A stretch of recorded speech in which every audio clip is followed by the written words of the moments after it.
Tonight on Last Second Sports, Ding Dong, the witch is dead.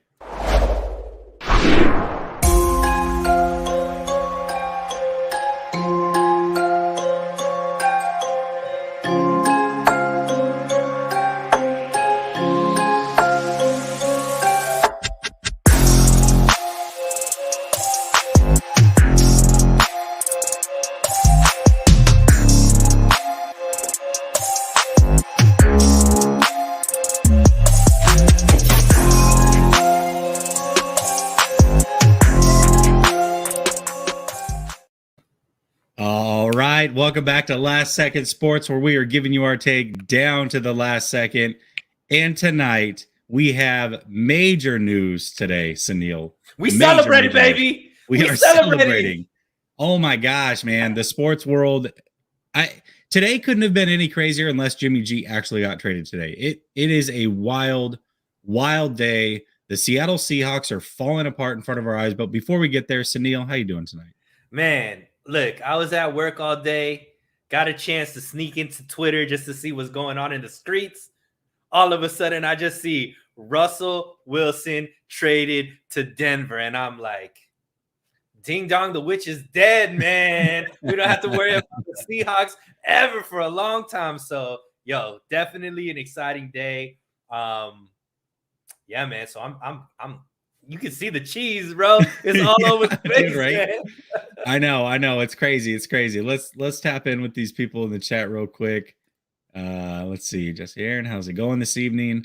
Thank goodness Russell Wilson is out of the NFC West and the NFC as a whole. Here's what's interesting is they got to play them next year. They play the Broncos. They play the AFC West. So they are going to see them again for sure. It looks like Ramon says the fall of Seattle. I love it. First Wilson, now Wagner. I'm curious to see what happens with DK, what happens with Lockett. There's a lot of movement possibly. They already talked about their shopping Lockett right now. Oh, here we go. They already mentioned that. Mm-hmm. You know what's crazy though is it's exciting, right? But like losing Russ was enough. I don't want these other players to go to other good teams that could potentially compete with the 49ers for championships. So where are these other guys going to go is the question. So look, they're Seahawks, bro. They ain't gonna compete for nothing, bro. They are. They right. They Yeah, the Seahawks aren't, but those players might. What's up, Raphael? He says like and subscribe to the channel. We appreciate that. All right, let's hop into it, man. So obviously we know everything that's happened today. Let's just start with the biggest one. Russell Wilson being traded. What was your initial reaction and what are your thoughts a few hours removed from it?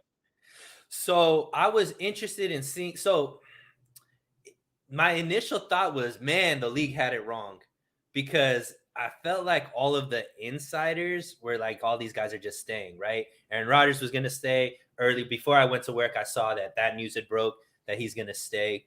So I was like, all right, Russ is going to stay. Murray's going to stay. So business is as usual, right? We'll just Jimmy, Carson Wentz, and all these other free agents. Then when the Russ news dropped, I was like, first of all, Adam Schefter, you got it wrong, my dude. And then again. And then I was like, what did they give up for him? Because I was like, is he going to a good team? And then when I finally saw what it was, I was like, they kept all of their receivers, they kept all of their running backs. It's basically 2 firsts, 2 seconds. Noah Fant and some other players. I was like, Denver's going to be nice. And then I was like, that AFC West or whatever they're called, that division just got super reckless. I was just like, Russ went from the toughest division. And then I think he just made the other division the toughest division now too. So yeah, he went from the toughest and then recreated the toughest, but in the AFC. Exactly. Because the AFC West was already the second toughest division, I thought, in football. Mm-hmm. I mean, you're talk about quarterbacks. When Carr is the worst quarterback in your division, right. Dude. And Carr gets a lot of slander. I like Carr a lot. So, I mean, I agree. For him to be the 4th worst, but still Mahomes, those games are going to be must watch. Like the AFC West is must watch TV now. I'm going to want to catch all those games. 49ers throwback says, I'm going to bet you, Jesse, DK is leaving Seattle. Yeah, there's a good chance of it, man. It really is a good chance. Hey, people don't love Drew Lock. What? Yeah, seriously. Then no doubt about that. What about you? What were Yeah, your thoughts yeah, when you man. saw his? So similar, right? Like, well, first of all, I get the ESPN alert, and I hate the way the ESPN app works because you get the alert and you just see like real quick because by the time it disappears, I just see Russell Wilson. I'm like, okay, what happened? So I always click on it and then it's like the link is dead. It doesn't ever bring me to where it needs to go. So I'm like, now I'm just scrambling, typing in Russell Wilson's name into Google and nothing's coming up. It was like, Uh-huh. other than Russell Wilson and name possibly 3 teams he might go to. I'm like, whatever, here we go again. And Uh-huh. so I jump on Twitter and it's like, Russell Wilson's been traded to the Denver Broncos. I'm like, oh my gosh. So first it's like crazy. Like I didn't expect this to happen. But then the next thing is, okay, what'd they get for him, right? Right. Because I'm curious to know, all right, what's next for Seattle? Now my concern immediately goes to what if they get Deshaun Watson? That Right. now all of a sudden they're even better. So there was a lot of emotion, first excitement, first being frantic, then excitement, then curious, and now it's like, oh gosh, don't get Watson, please. So yeah, there's a lot of emotion there, but first of all, you get Russell thing. Then right before we go on, Bobby Wagner gets released. It's like this Right. whole team is falling apart big. And Bobby Wagner had just tweeted out earlier something about Sherman being a fortune teller or Nostradamus Uh-huh. for predicting Russell Wilson leaving, and then boom, he's gone. Man, I'm just curious to see where all these guys are going to go. I'm so curious. And immediately we were talking backstage about Bobby Wagner, and you said, well, maybe the Rams. Man, the Rams would be the worst place for him to go. Like, please, God, don't let that happen. So, Ravens are a team that I think he would fit in very nicely with. But now it's just excitement. Like the offseason has officially started.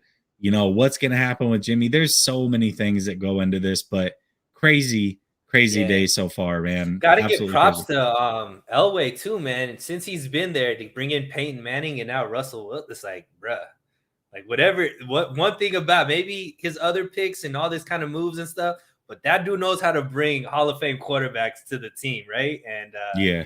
so got to give props to him. Denver, that division is going to be fun. Yeah, but I'm glad to see him go. Look, now it's just a 3-team race in in the NFC West, and if anything happens with Kyler, it's just going to be a 2-team race between the Rams and the 49ers. So that's cool. I'm good with a few bye weeks, you know what I mean? So Yeah, absolutely. It's what's crazy is I remember last year when we had first started the show, I remember talking about Watson being possibly traded, what was going on there, Stafford, and then Russell Wilson. And I had made a prediction that Russell Wilson was going to stay there last year and then be traded this offseason. Well, Mhm. it sure started to sound like that was not going to be a possibility. And he was even just on during the Super Bowl making his media rounds. He was just on with Stats on his show. And Stats flat out asked him, "Hey, are you wanting to go anywhere?" "No, I'm in Seattle." He's like, "Well, hold on a second." And his response, he said something along the lines of, "Media is always trying to make it bigger than what it is." And Stats goes, "Well, hold on a second. I'm going to push back on that because your agent is the one that came out and said you would go to these 3 or 4 teams. Like you guys created the fire, so don't get mad at Right. media for questioning these things." He's like, "Oh no," and he's joking about it and having a good time. Well, clearly he wanted out of Seattle, so here we go. Seattle's done for a while. That's fantastic. I wish I lived in Oregon right now just so I could drink Seattle Seahawks fans' tears. But such is life. They'll be dissipated as a fan base in the next 6 or 8 hours. So excited about that for sure. Yeah, Um, I mean, what did you think about the package that they got? I think it's two they got a firsts, two ton. seconds, a third, and then Noah Fant was the player that I thought actually had skill. I don't remember the other few players that they got, but yeah, I mean, I don't know. Are they rebuilding? Who knows? From everything that Carroll was saying, he's not looking for a rebuild, but you're letting go of the 2 best players on the team. I wonder what their game plan is. Yeah, you say everybody says those things. You don't want to tell your fan base right around season ticket time that you're not looking to be competitive. Of course, you're not going to do that. But they're in full rebuild. I mean, they don't have a quarterback at this point. They don't have a quarterback. They haven't drafted well, so who knows what's going to happen with those picks. I don't know. I'm curious to see what happens. I do find it interesting that Carroll stayed and Wilson left. especially at Carroll's age. I'm kind of shocked about Right. that. But then you also look at he's the same or similar age as Belichick, and Belichick is starting pretty much from scratch too with Mac Jones. So maybe Carroll sees what Belichick is doing, and I'm sure they're not going to draft a quarterback this year because the class isn't as great. But next year's class is supposed to be pretty good. So if you have multiple picks that you could parlay into maybe getting into one of the top 5 picks or top 3 picks or whatever, maybe that's kind of what the game plan is. Just 1 year down, get the books where you want it to be as far as cap, and then next year go all in on one of those top quarterbacks because there's supposed to be some pretty good talent in the 2023 draft. Well, here's another thing too. Here's how it also impacts the 49ers. Von Miller is throwing out a lot of smoke signals that he wants to go back to Denver. Right. So that's a good thing because obviously LA just traded a second and a third this year to rent the guy essentially. If that happens, if he goes back to Denver, great. Like that just makes them even weaker. So yeah, there's a lot of moving parts that are going along with this. I'm actually really excited. This offseason might be like for the 49ers, obviously trading up to get a quarterback in the draft. It was a great offseason last year. This offseason, just overall football perspective, is going to be even bigger. It's crazy already, and it hasn't even technically started. That's the best part. It hasn't even started. Yep. So, all right, the other big news is obviously, I don't know how to spell. I do know how to spell, but I don't know how to make plurals. Apparently, Rodgers. Yeah, Roger. Signs. Roger. Here, if you put it together, it kind of makes it Rodgers. Here, I'll just do this. Rodgers.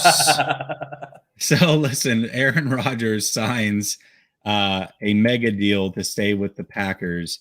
So what were your thoughts on that initially? Because that was we were talking about topics and that was like the first one we came up with. Right. And we were going to talk about how it impacted things. I mean, obviously other news came out to be bigger, but this does have some impact. So what were your thoughts with Aaron Rodgers signing that mega deal?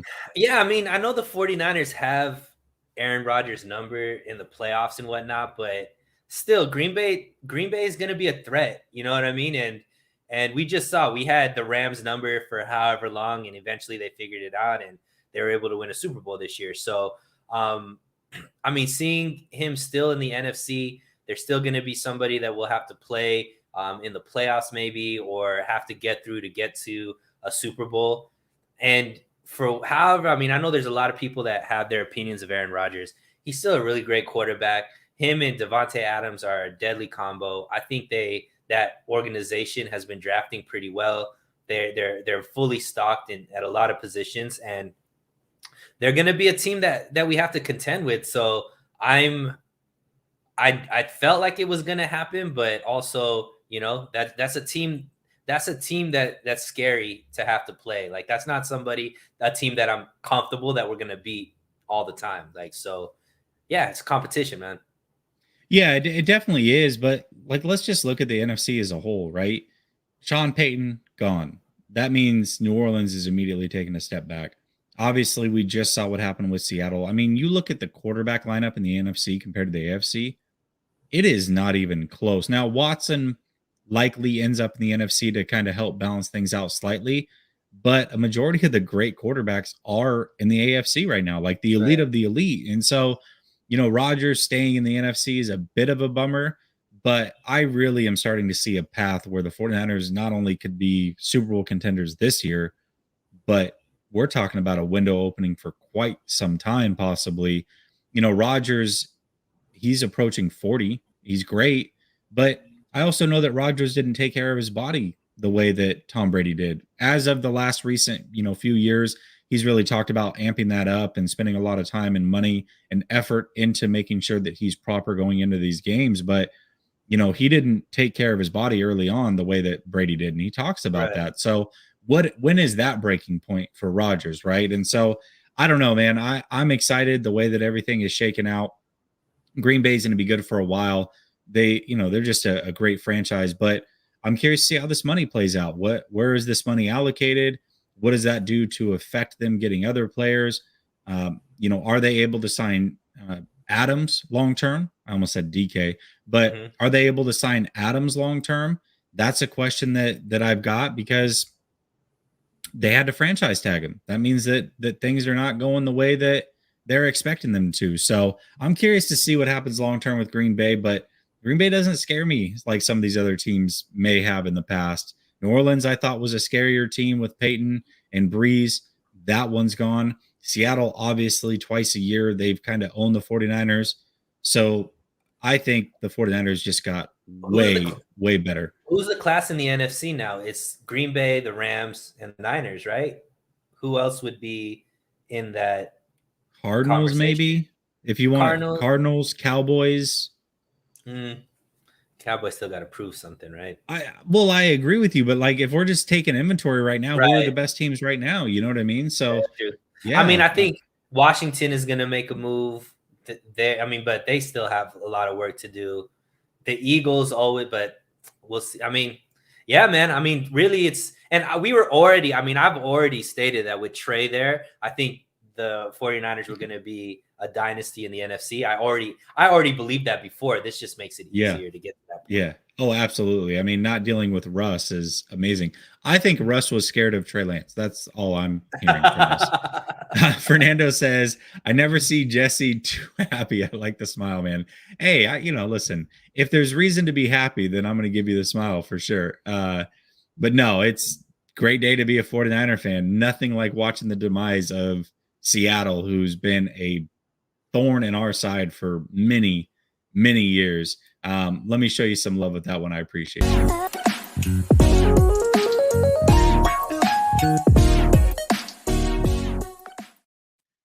And we got another one here. Chris Walker steps in. He says, will a team feel like they are missing out on QBs and make a move for Jimmy? Let me give you your kudos, because I always forget to do this if I start answering the question. So let me give you your love first, then we'll come back and answer the question.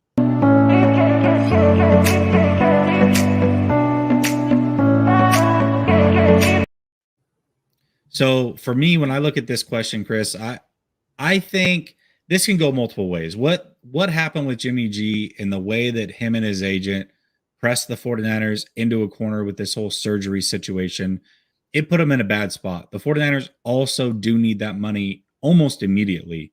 So the fact that all of that is lining up against them, it's almost like they're playing a game of chicken with these other teams who also know that they do need the money readily available. And they are trying to trade Jimmy, who now is going to be coming off of a surgery and can't throw for 16 weeks. So I felt like that gave teams the upper hand. But with the news today, I feel like that pendulum has started to slightly swing back to the Niners. Not fully. I do believe that other teams do have leverage, but there are teams. Washington is the one team I keep going back to that I feel like they are starting to be left at the altar a little bit. They are the team that might get a little bit desperate, trade for Jimmy Garoppolo. Now, what that haul will be, I'm not sure. Everybody says today's move with Russell Wilson and Aaron Rodgers drove up the asking price for Jimmy. I don't know if I necessarily buy into that. What are your thoughts with that, Sunil? Yeah, I mean, I don't think that a straight Jimmy trade would get anything more than a fourth max. Like that's like the highest. I think that Jimmy and player maybe to get something higher than a fourth, like maybe Jimmy and Dre Greenlaw or something like that. I think that's kind of more realistic if they're really trying to get. Is that a shot at me? No, it's me. He's okay. he's like the little stepbrother you never asked for on Twitter. That's Shay to me. I can't stand him, but love him at the same time. It's a weird thing we have going on. But thanks, Shay. I appreciate it. Yeah, whenever you throw money just to take a dig at somebody, that's love. Bro, he threw $50 the other day just to talk mad trash. It was hilarious. Like, dude. And then the best part was one of my admins blocked him, so it was even better. I was like, oh dude, you got what you deserve. Now you got blocked. That's funny. But yeah, I mean, I don't think anybody that was in that Aaron Rodgers and Russ sweepstakes is looking at Jimmy the same way that they're looking at those two quarterbacks. So I don't think it really changes the pendulum at all. I think that the people are more maybe looking at Carson Wentz, Mitch Trubisky, like those type of guys are in the same category. Those are the guys that are in competition with the Jimmy Garoppolo type stuff. Yeah, absolutely. And Ron says Jimmy to Carolina. I think Jimmy's trying to Carolina's trying to clear cap space to go after Watson. They were in on Watson last year, and then everything kind of crazy happened. They ended up settling for Darnold. I really think that Watson's who they want. I think a dark horse for Watson too would be Philly. I mean, they have the most assets. They've had the most assets. People were talking about how they should be in on Jimmy G, and immediately you look at 3 first-round picks this year, plus multiple first-round picks, I believe, again next year, or multiple, second, whatever it is, whatever they got in that trade, it was a lot. But they do have a lot of picks upcoming, 3 first rounds this year, at least 1 next year. All of that being said, they were the one team that was set up to go get a Russell Wilson or Deshaun Watson if that's the route that they wanted to take. So to me, I think those teams are probably more in on Watson than they would be Jimmy. But who knows? You never know what's going to happen. I'm curious to see what Friday brings, to be real with you, because that's when we're going to find out what's going to happen for the most part with Watson. Is he going to be available this year, or is he going to be sitting another year? Who knows? I think inevitably Watson either stays with Houston or isn't in the NFL anymore. Oh, okay. You just don't think a team will want to trade for him, or what? I just don't think that.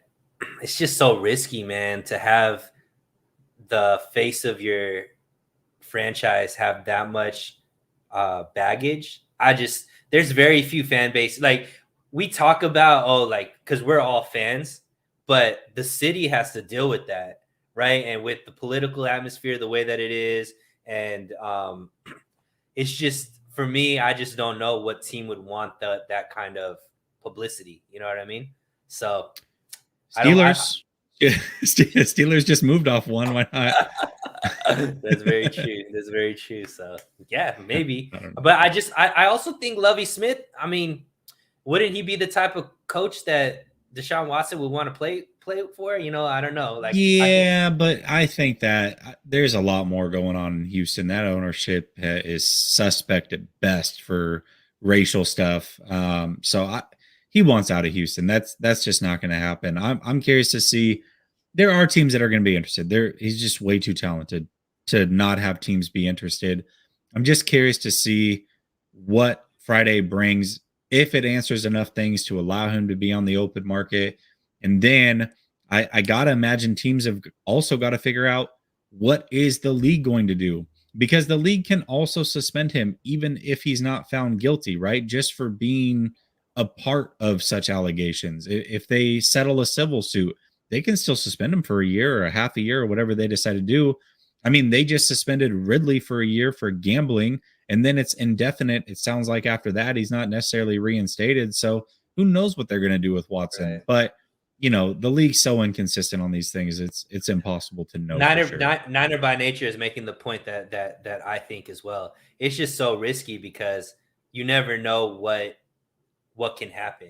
Even if all of this stuff drops, it's not that anybody could come out of the woodwork. This could be something that is a constant thing for Watson.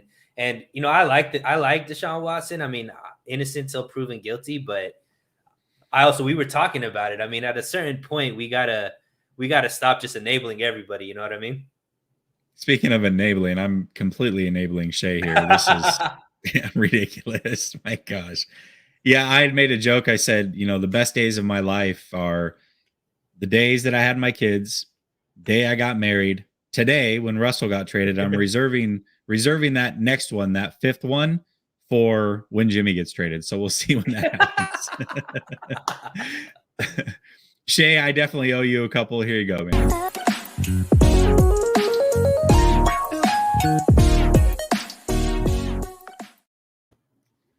All right. So obviously we've talked about things that happened today, but then there are a lot of rumors that are kicking around. And the one that doesn't seem to be going away is Saquon Barkley. Why don't you fill me in on what's going on here?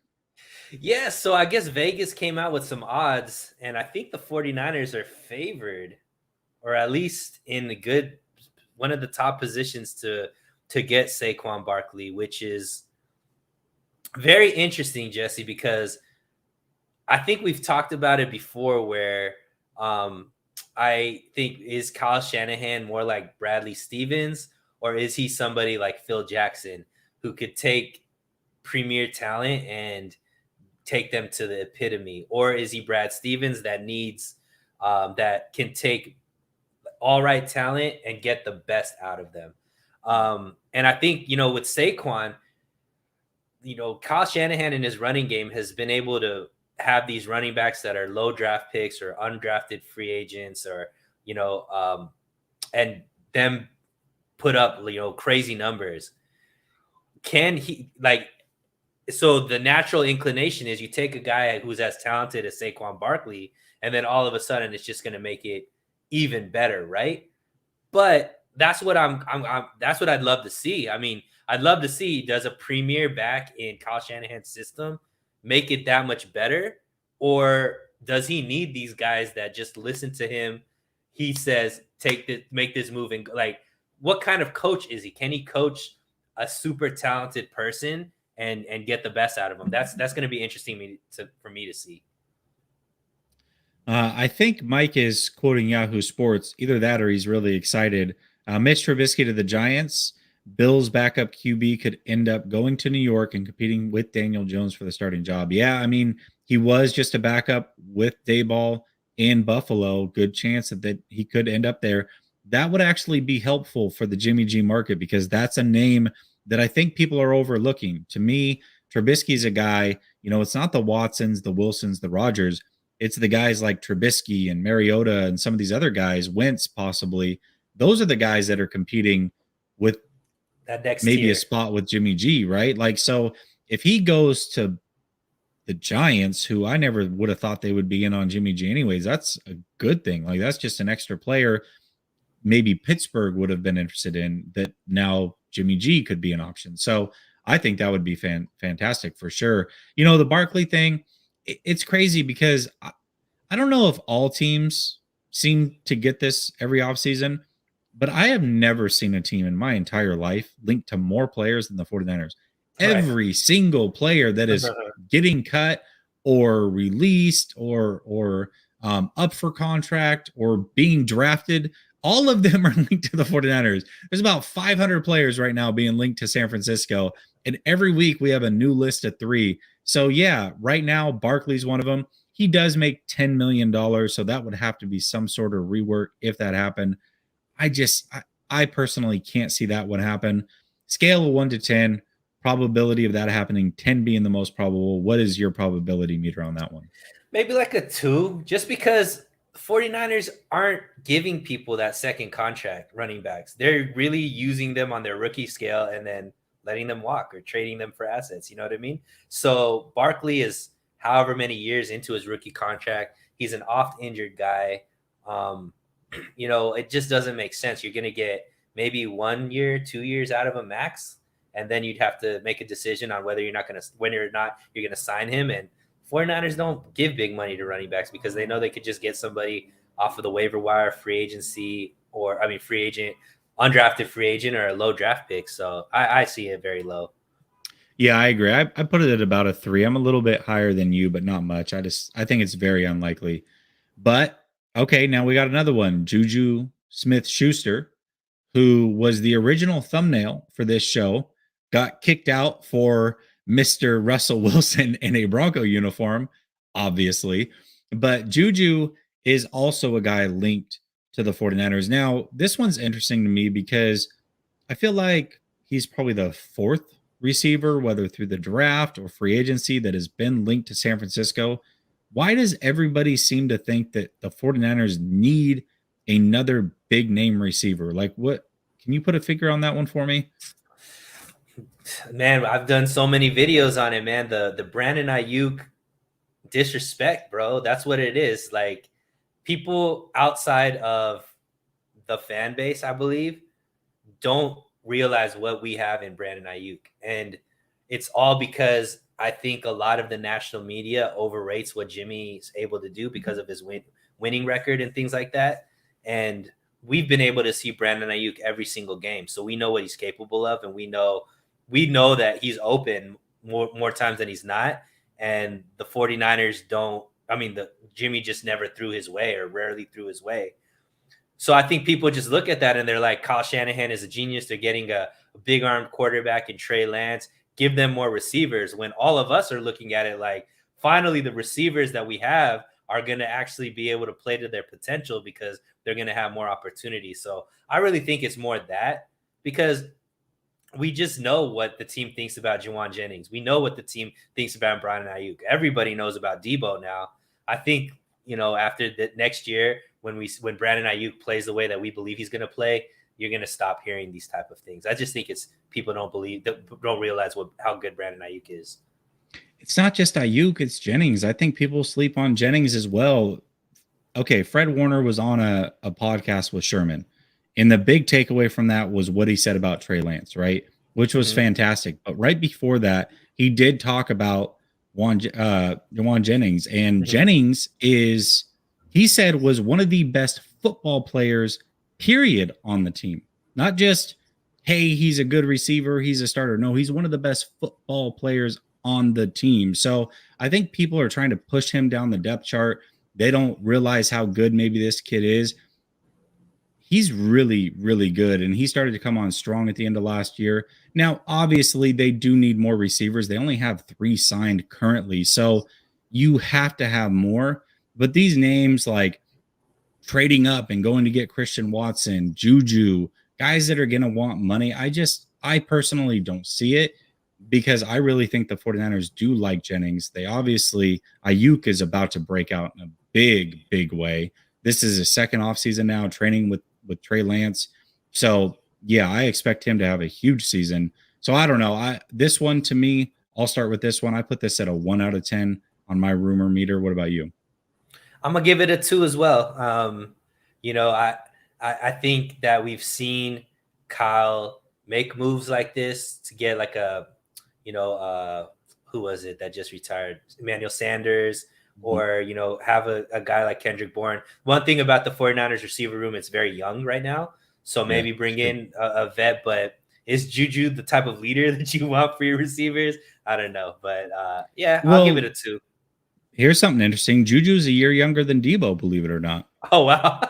Yeah, that's right. So kind of crazy. He's been in the league longer, and Debo came in a little bit older, but he's actually a year younger than Debo is. So, at this point, Debo, Kittle, Ayuk's going into his 3rd year. Jennings will be going into his 3rd year, I believe. So these guys are veterans at this point. I don't see JuJu happening.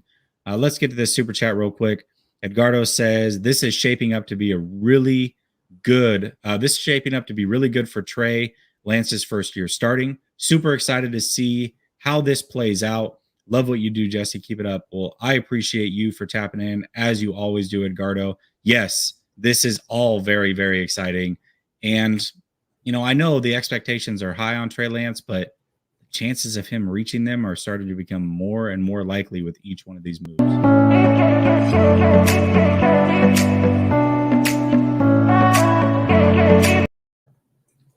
Then we got one more here. Niner by Nature. Again, the best name ever. Thank you. Thank you guys for your great content. Salute. Well, salute to you, Niner by Nature. You've always been a supporter of mine. I know that you've also support Sunil on his channel, which, by the way, great time to go subscribe. While I'm playing the love for Niner by Nature, go into the link in the description, click on it, subscribe to Sunil's channel. I know that it would be greatly appreciated by him for sure. And here you go.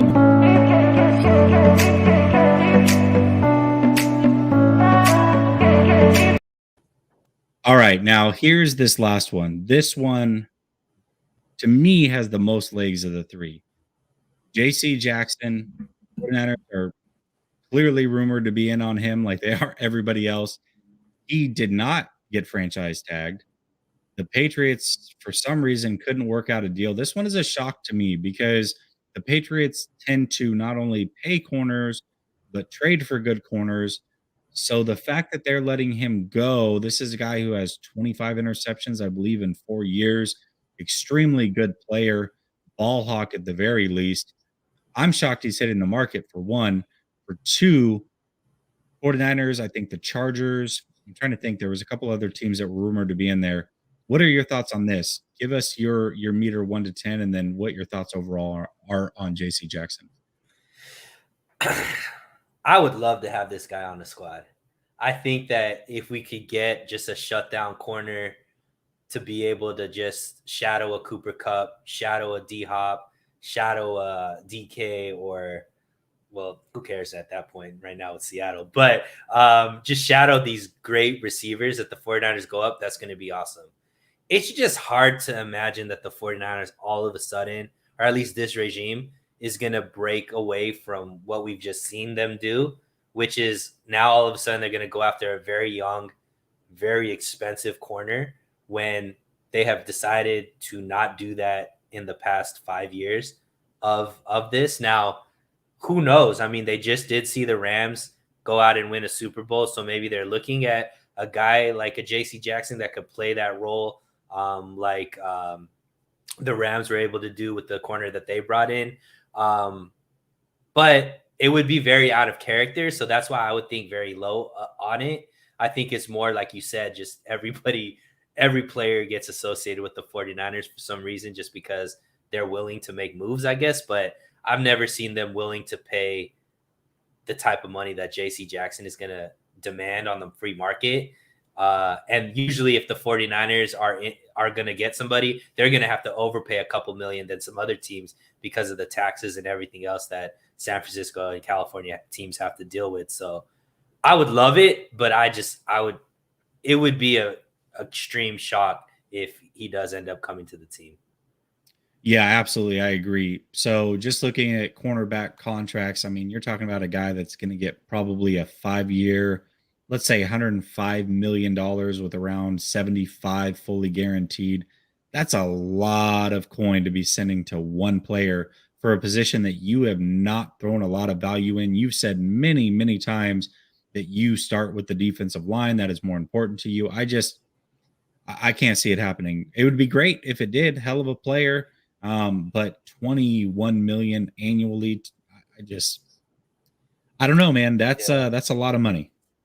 Right. It's a lot of money. So we'll see. And where do you find that money, right? Like, here are some things. I mean, we talked about Armstead, restructure him. That's around 10 million. You can re-sign Jimmy Ward, which they'll probably do no matter what. That'll save you about $6 million. That still leaves you about 5 million short of bringing him in. And then you still have to fill out the rest of your roster. So we'll see. I would say I put this one. What did you give a number on this one? I apologize. All of these are twos for me, man. They're just pipe dreams. Yeah.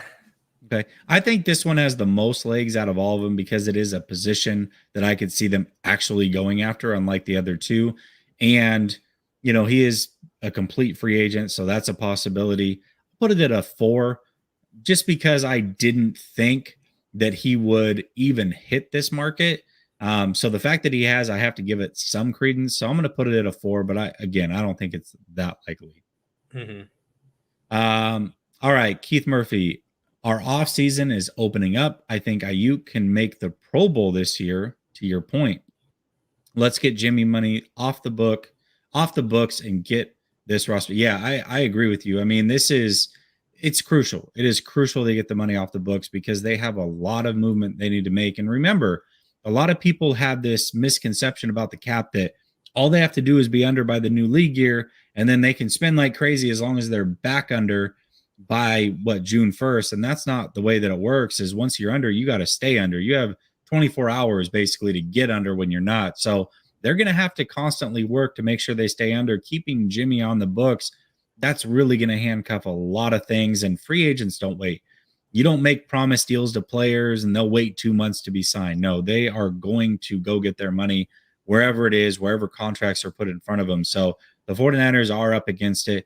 I do believe that they will get the Jimmy contract off within the first couple of days of free agency. You know, I don't know if you heard the report today.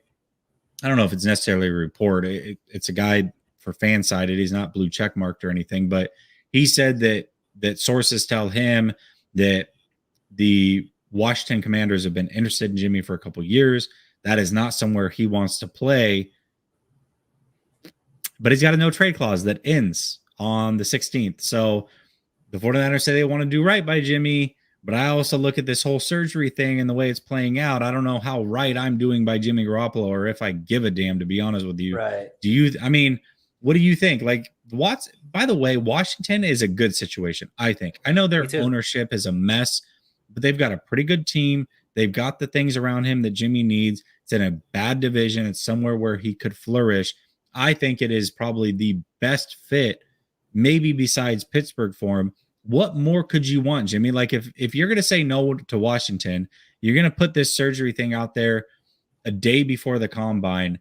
Like, at this point, you're just being too much of a diva. I'll trade you to the Jaguars if I want to. I don't care. Like, Right. I don't care. This is a business. So Yeah, I mean, I think, and they don't have anybody knocking down the door to where he can't be a if viable starter there if he plays well. And they're in a very weak division where any team really is up for grabs to be the division champ in that and make the playoffs consistently. So I don't know why Jimmy would not want to play there.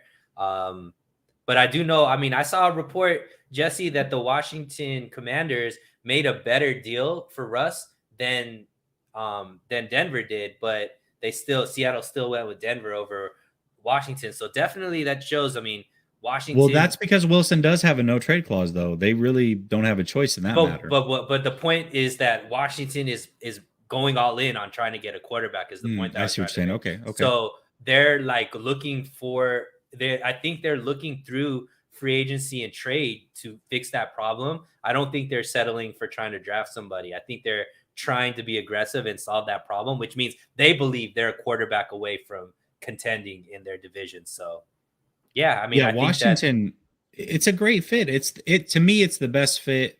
It makes the most sense because Washington is in a situation where they have to make the playoffs. I don't know who else they can go get. There's no rookie they can draft that's going to put them over the edge.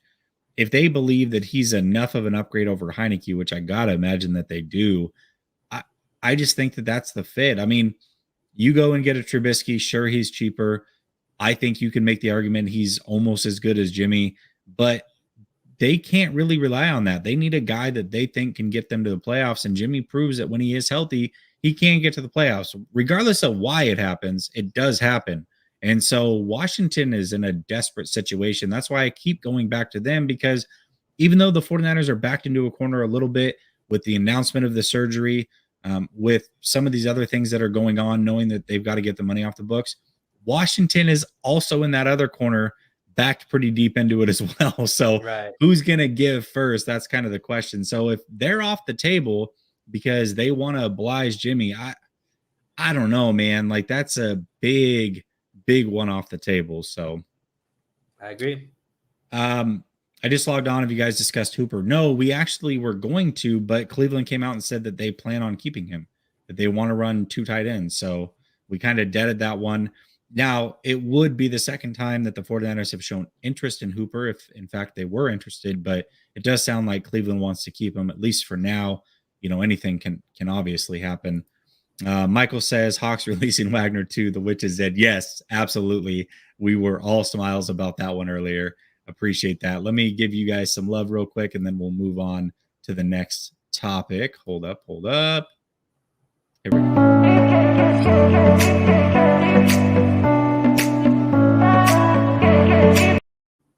Bro, you got to get some more videos, man, with all of these super chats coming in. I know. You only watch the 2 for so many times.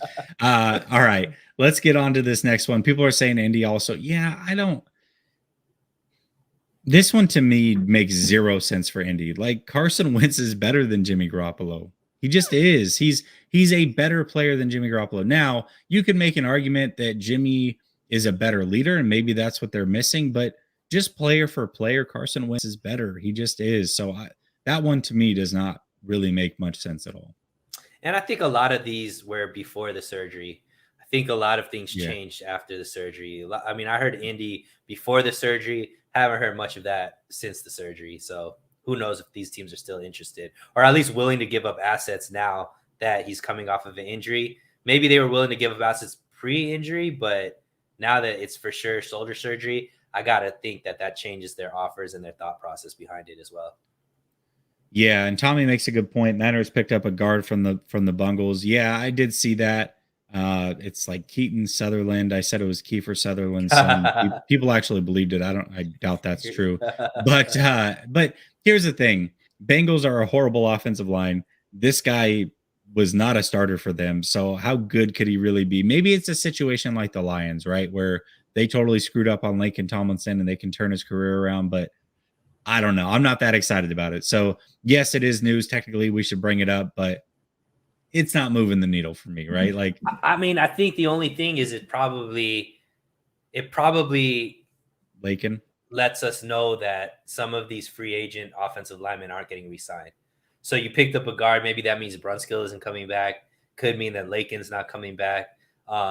It just shows that they are looking for depth there instead of just signing their own free agents that they could have signed. Not everybody nature says, Jesse, when I donate, I want that song. I got 5 on it. There's a thing called copyright. So that one wouldn't We could sing it though. We could sing it for we you. could sing, yeah. I don't know if I'm gonna go that far. That's a quick way to lose everybody watching. All of a sudden, this thing's gonna go down to one person viewing, and that's Sunil. So that's great. All right. So there is other news that is certainly important to this team, and I haven't talked about it other than Twitter. So I'm glad we have a chance to talk about it now because I personally love this hiring, but I am curious to see what your thoughts are. Griese coming to the 49ers, really out of left field. I don't think anybody saw this one coming by any means to be the quarterback coach. He has never been a coach by all accounts and purposes. He's been in the booth for many years. He was obviously a player under Mike. What are your thoughts here with Griese coming to the 49ers to be the quarterback coach for Trey Lance? So as far as what he's going to do for Trey Lance, I mean, I got to believe it's a positive hiring. Both you and I have discussed multiple times just trusting this. I never know. You're always laughing. I'm sure it's like a comment that you see. No, it's this comment right here. It's a good comment. Picking a lineman from the Bengals is like ordering wings at Taco Bell. Yeah, not a good idea. All right, go ahead. But I actually take this from a different angle whatsoever. Because I think us believing what he's going to be able to do for Trey is just all like hypothetical at this point. Because like you said, we're not sure. We haven't seen what his coaching product develops. But a lot of people are looking at this as how are they hiring somebody straight into a coaching position? Why didn't he, I've heard, content creators saying, why doesn't he quality control coaching and grow from there? And I don't like that thought process. And here's the reason why, Jesse. There's been a big issue about diversity in the coaching spectrum, especially when it comes to minority coaches. And we had like a very good conversation about it. And one of the things is that people don't realize is this thought process that your playing time doesn't equate to the type of experience that gives you the opportunity to be a coach right away or a meaningful coach is the same thing that holds back the talent pool of minority coaches, because playing 10, 15 years in the league shouldn't be looked down upon. You should look at that, and that should be valuable experience to go in and become a position coach right off the bat. They shouldn't have to play 15 years in the league and then start off as a quality control coach, because the experience that they got being in those rooms, seeing what works with players, looking at tape, analyzing things, being in those coaching meetings, things of that nature, that's just as important, if not more valuable in my eyes, than being a quality control coach, stapling things together and all that kind of stuff that they do. And that's the thing that I took the most of, because the conversation really went to left field, where it was just like, why he's just been a player and, in the media, why is he getting a coaching position right away? No, that same thought process is why we don't have enough minority coaches in the league, because they're playing in the league and then they don't get that opportunity to just go into a meaningful coaching position. They're having to take 20 steps back, start as a quality control coach. So it's just not appealing to them. So I want to normalize a guy going from a player straight into a positional coach, because that's going to be the easiest way. The more options there are, the more minority coaches there are in the league, that's when we're going to see more minority head coaches. So that's really what my biggest thoughts were about it, Jesse. I don't know if that's completely different from what you were trying to take it as. No, I mean, there's multiple ways you can go with it. Let's not forget that Jim Harbaugh started out as a quarterback coach also for the Raiders. So this is not out of the ordinary. This man played quarterback for Kyle's dad for many years. And then he went to play for Gruden, who runs a similar system. This to me was a fantastic hiring. And here's why.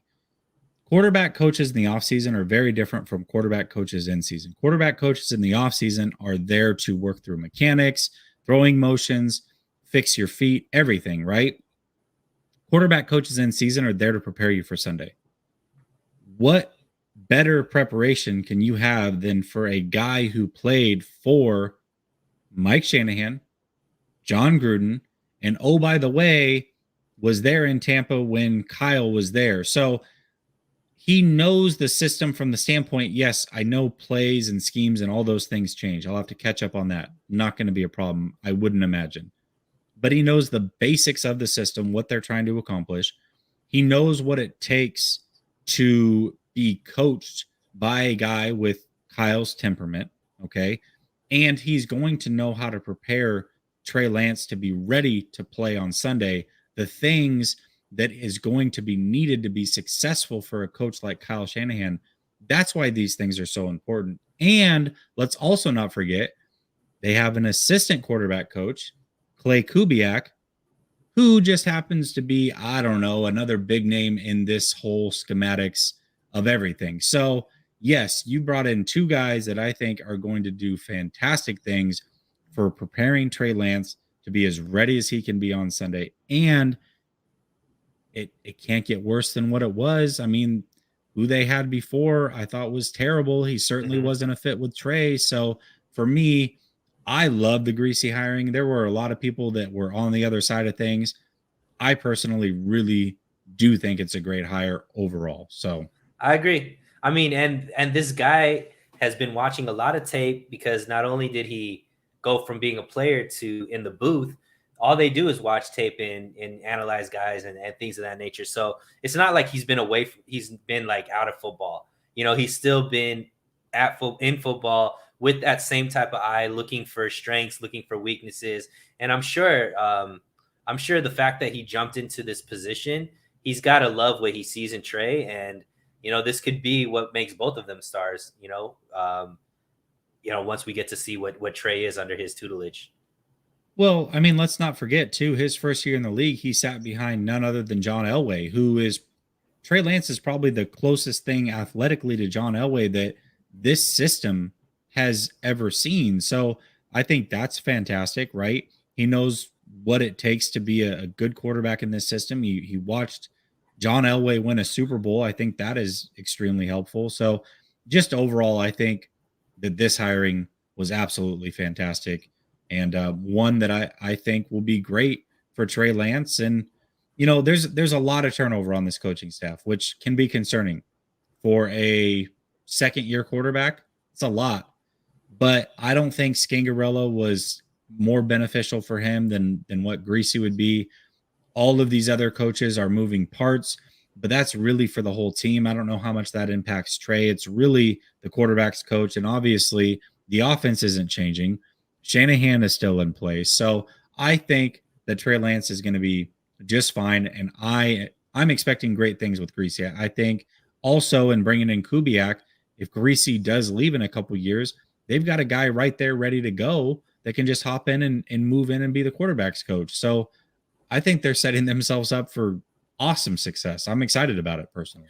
And I think to that point that you were talking about, this is the perfect time to make all the changes, because this staff will be together for at least 3 years. None of these guys are going to be cherry picked off for head coaching positions anytime soon. The defensive side, yeah, D'Amico's probably gone after next season, but I don't think Anthony Lynn is going to be in the next round of conversation, or quarterback or head coaches.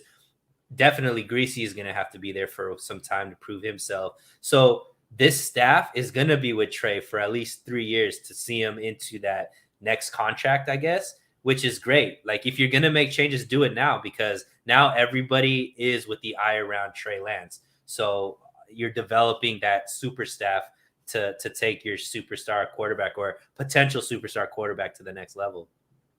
Absolutely. Well, I want to say this before people leave the stream and we end this thing. Guys, stay tuned. Tomorrow is setting up to be a possible huge day here at Last Second Sports regarding Trey Lance. I know that I just had an NDSU insider on yesterday. Show was fantastic. You guys absolutely rocked it out. You guys loved that. I've had Coach McAvoy on multiple times talking about Trey Lance, but I have a name that I'm working on and efforting that would know more about Trey Lance than anybody that we've talked to. It most likely will not be a live show, but it will be one that I'll throw out immediately after we are done. So I'm working out the details now, hopefully looking to lock down this interview tomorrow night. So stay tuned for that. It may override the call-in show tomorrow, but I promise it will not disappoint. I guarantee that. So if you are not, make sure you do subscribe to the channel, hit that bell notification so you do not miss that episode. Make sure you subscribe to Sunil's channel. The link is down in the description. We appreciate each and every one of you for tapping in the way that you do. You do not want to miss that episode tomorrow. I promise you, if it goes through, it is huge. So have a great night. Peace out.